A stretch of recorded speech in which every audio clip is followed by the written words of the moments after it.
And Kenyan-based real estate firm Home Africa is restructuring its operations to improve its performance on the Nairobi Stalk Exchange. Now, the company plans to bounce back as a leader in the Kenyan real estate scene. Home Africa has been facing challenges which have led the company to close some of its projects and concentrate on completing selected ones. Now, the company is also facing low performance at the growth and enterprise market segment at the Nairobi Stock Exchange. The real estate firm recently released their financial results, recording 18% growth in revenues. Well, joining us to discuss the company's operations is CEO Dan Awendo. You're very welcome to the show, sir. Thank you, Chef. Well, let's just start by looking at the numbers. You recorded a 7% increase in losses in 2017, as we mentioned, an 18.5% jump in revenues. We also saw your share price down just over 1 shilling from highs of 25 shillings before. What's the story behind these numbers? Give us a sense of the company's financial position today. I think the first thing that we need to understand is how we present the financials. The revenue that we post in our financials are usually adjusted against percentage of completion of our projects, which means that if we sell, like in 2017, we did sell gross sales of 921 million shillings, but you can't post all of that based on international financial reporting standards. So what happens is that you have to adjust the revenue to be able to complement the state of completion of the projects that we had. So which means that even though we are looking like we have increased revenue by only a small percentage, we have actually increased by a much larger percentage. And yet the expenses that we've incurred to achieve that revenue growth is all taken into account when we are putting together the financials. So at the end of the day, it's all a matter of how to understand, how to read the financials to give a better perception of what we are doing on a day-to-day basis. Yes. Well, explain that to me a little bit more, because we know that the company did face a cash crunch at some point. We did see the stalling of some of your key developments here in Nairobi. Last we heard you were engaging investors now to raise capital for these stalled projects. So give us a sense of what this is. The restructuring process has taken us through a model where we have to bring down some of the projects that we were doing so we can prioritize on the projects that would be more profitable, but also that we have resources for. And so some of our projects, we sort of shut them down or just held them down for purposes of fundraising.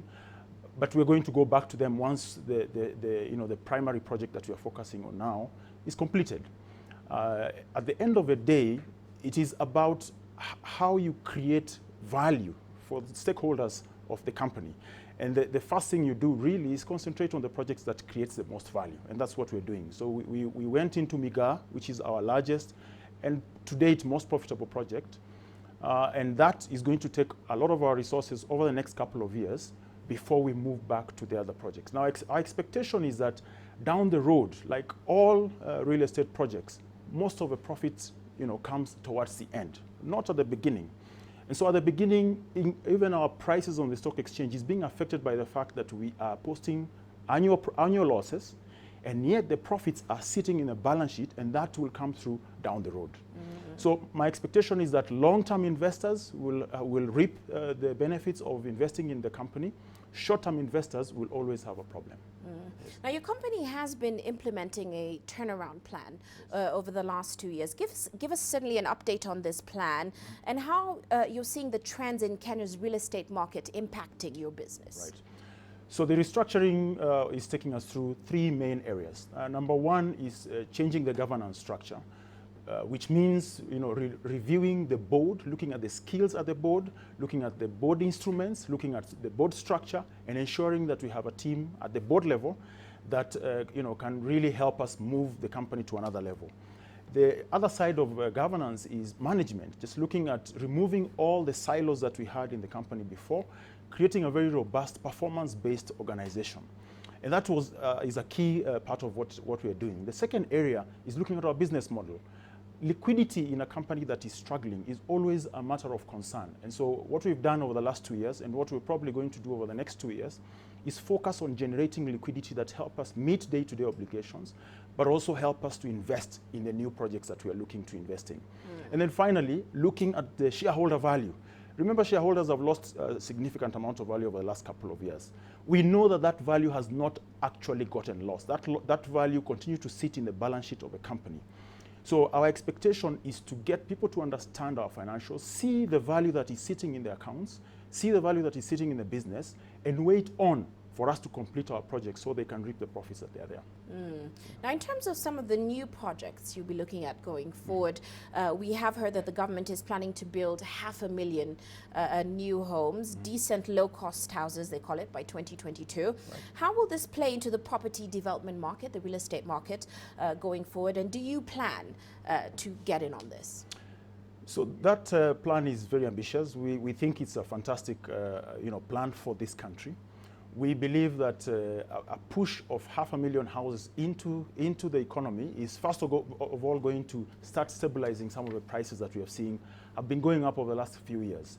Our expectation, therefore, is that our involvement must then augment and support government in making sure that these houses are delivered.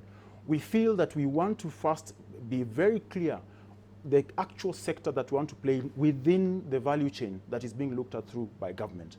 And we think that by being a catalyst, since we are a listed company, we can be a very good catalyst for access to capital and for the delivery of units to mortgage buyers. Because at the end of the day, without capital, that number of units cannot be fed into the market.